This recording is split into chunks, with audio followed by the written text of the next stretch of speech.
欢迎来到新兴消息频道，请订阅频道，所以大家不要错过当天最热门的新闻。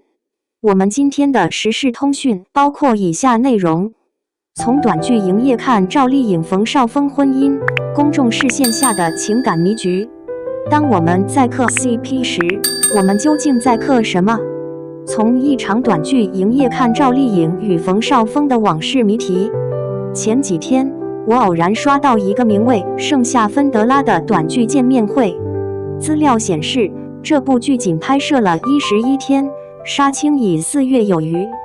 然而，两位主演在线下互动时，依然腻歪的不行，眼神交汇处如有实质，那些不经意的小动作，在镜头前被无限放大。讽刺的是，男方已有家室。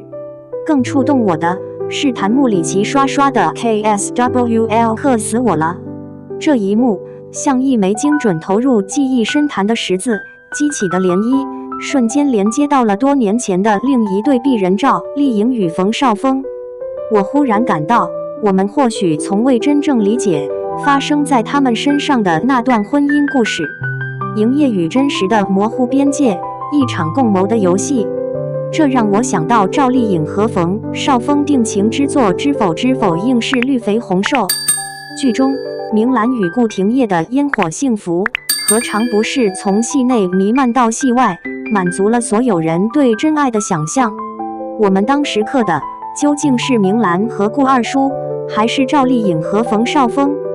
或许连当事人自己也曾一度模糊了这其间的界限。从顾盼生辉到一别两宽，当戏剧滤镜褪色，与盛夏芬德拉那种短暂的有明确期限的营业不同，赵丽颖和冯绍峰走入了婚姻。这意味着他们要亲手撕掉 CP 的剧本，面对没有导演喊卡的真实生活。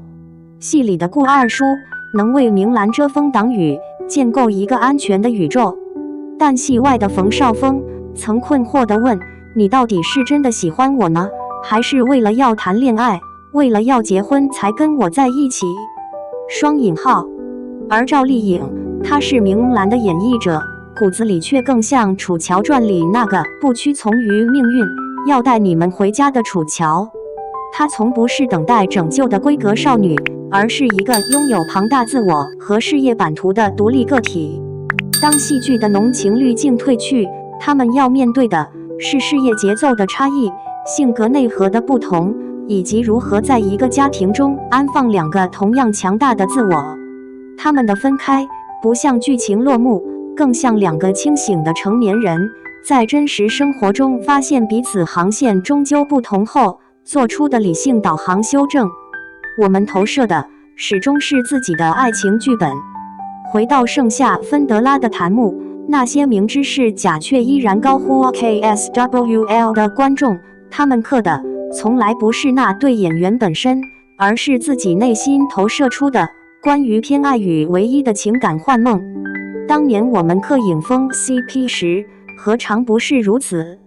我们将自己对因戏生情从一而终的理想化模板牢牢套用在他们身上。他们的突然离婚，打碎的不是一段感情，而是我们许多人心中一个完美的爱情范本。所以我们追问到底怎么回事，潜意识里或许不是在关心他们作为个体的幸福，而是在困惑你们为何没有演完我们期待的那场大团圆结局。赵丽颖与冯绍峰的故事或许可以有另一种解读，他们用实际行动改写了 CP 的结局，不是必须白头偕老，而是一别两宽，各生欢喜，事业长青，并肩为王。这或许是一种比王子公主的童话更属于这个时代的清醒而体面的成人叙事。而我们作为看客，或许也该学会将荧幕的戏剧归还给戏剧，将他人的生活归还给他人。我们嗑生嗑死的，终究是那个在别人的故事里流着自己眼泪的我们自己。从短剧营业到明星婚姻，我们嗑的 CP 为何总以幻灭收场？那天刷到一个短剧见面会，盛夏芬德拉拍了11天，杀青4个月。男女主演在台上，眼神拉丝，手指不经意碰触又分开，低头耳语时笑成一片。檀木疯了 ，KSWL 他们是真的吧？但我知道那男的已婚，心里咯噔一下，突然想起多年前的赵丽颖和冯绍峰，也是因戏生情，也是从荧幕甜到现实，也是让无数人克生克死。然后呢？结婚、生子、离婚，干净利落。我们到底在克什么 ？CP 营业是门生意，精心设计的对视，台词般的调侃，每个动作都经过排练。观众要糖，剧组给糖，各取所需。剩下芬德拉的2位，不过是尽职的演员。戏散了，人设不散，因为流量还没收割完。但赵丽颖和冯绍峰他们走出了剧本。知否里，明兰和二叔多完美，他懂他的隐忍，他知他的担当。从戏里到戏外，观众自己补完了所有细节，他看他的眼神，他回应的羞涩。我们不是在祝福2个具体的人，是在为自己相信的爱情模板欢呼。然后他们结婚了，不是戏，真实的生活没有导演喊卡。冯绍峰在节目里说过，有时会问赵丽颖，你到底是真的喜欢我，还是只是为了结婚？问题很轻，落在地上很重。赵丽颖不是明兰，她是凭一股狠劲从底层爬上来的楚乔。拍戏摔马，脊椎突出，从不卖惨。产后复出，眼神里的天真没了，全是硬劲。她要的是掌控自己的人生航线，不是活在谁的庇护下。2个强大的人在戏里相遇是火花，在生活里碰撞可能就是磨损。所以分开不像剧情落幕，更像2个清醒的成年人发现彼此的航线终究不同，重新修正了导航。这比那些硬凑的完美结局高级多了。现在回头看剩下芬德拉的狂热弹幕，只觉得讽刺。我们明知是戏，却偏要当真，而当真的人走出剧本，我们反而骂他们毁梦。或许我们愤怒的不是故事结局不好，而是他居然不按我们的剧本来。赵丽颖和冯绍峰的故事或许给了另一种答案，因戏生情不是罪，清醒分手也不是输。他们成功的把同事关系升级为人生伴侣，最后又退回到让彼此更舒适的位置。一别两宽，各生欢喜。事业上依旧并肩为王，这难道不是比童话更现实的成人叙事？毕竟戏总会散场，而生活从来不在剧本里。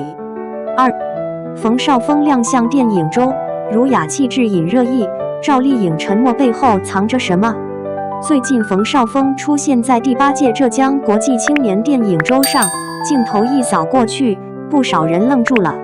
46岁的他，一身素净西装，头发梳得整整齐齐，眼神温和，嘴角带着点若有若无的笑意，整个人透着一股子老干部式的稳重。不是那种靠滤镜堆出来的帅，而是经得起近距离特写的那种干净、清爽、有质感的儒雅。网上炸锅了，有人翻出他和赵丽颖当年的旧照，又对比现在，说他一点没垮，反而越活越有味道。还有人调侃，难怪赵丽颖愿意给他生儿子，这模样搁谁不心动？不过赵丽颖那边一直没动静，连社交平台都安安静静，连儿子的照片也没再更新。冯绍峰自己倒是照常出席活动，不解释，不回应，像什么都没发生过一样。其实仔细想想，冯绍峰这几年虽然作品不多，但每次露面都挺体面，没有乱接综艺，也没靠绯闻博流量，反而在一些文艺片和电影节上频频现身。这次电影周，他不是主角，却因为气质太突出被镜头追着拍。那种不张扬的从容，不是装出来的，是时间打磨出来的状态。有人说他老实，这话听着有点怪，但放在他身上又挺合适。娱乐圈里太聪明、太会来事的人太多了，反而像他这样话不多、做事稳的人显得稀罕。他不靠嘴皮子吃饭，也不靠人设圈粉，就是安安分分演戏、出席活动，偶尔被拍到接送孩子，也是一副低调模样。赵丽颖那边呢？离婚后，她事业一路高歌，从古装大女主到现实题材，角色越来越有厚度。两人分开之后，没撕没吵，连孩子抚养问题都没上热搜。这种静悄悄的处理方式，在今天这个动不动就互撕的圈子里，反而显得格外难得。或许正因为他们都清楚，有些事不需要说，时间会替他们说话。冯绍峰这次被夸帅的没边，其实不是突然变帅了，而是大家终于注意到他身上那种不靠流量、不靠热搜也能撑得住场面的质感。在这个看脸也看人设的时代，他没追着风口跑，反而守住了自己的节奏。这种慢反而成了稀缺品。现在很多人看明星，只看热度、看话题、看数据，但真正能让人记住的，往往是那些不声不响却一直在线的人。冯绍峰未必是话题中心，但他站在那儿，就是一种态度，不争不抢，也不慌不忙。或许赵丽颖的沉默也是一种默契。成年人的世界，不是所有事都要摊开讲。有些感情结束了，不代表彼此就该互相贬低。能体面分开，还能各自安好，已经是最好的结局。真正的优雅，不是穿得多贵，而是活得有多稳。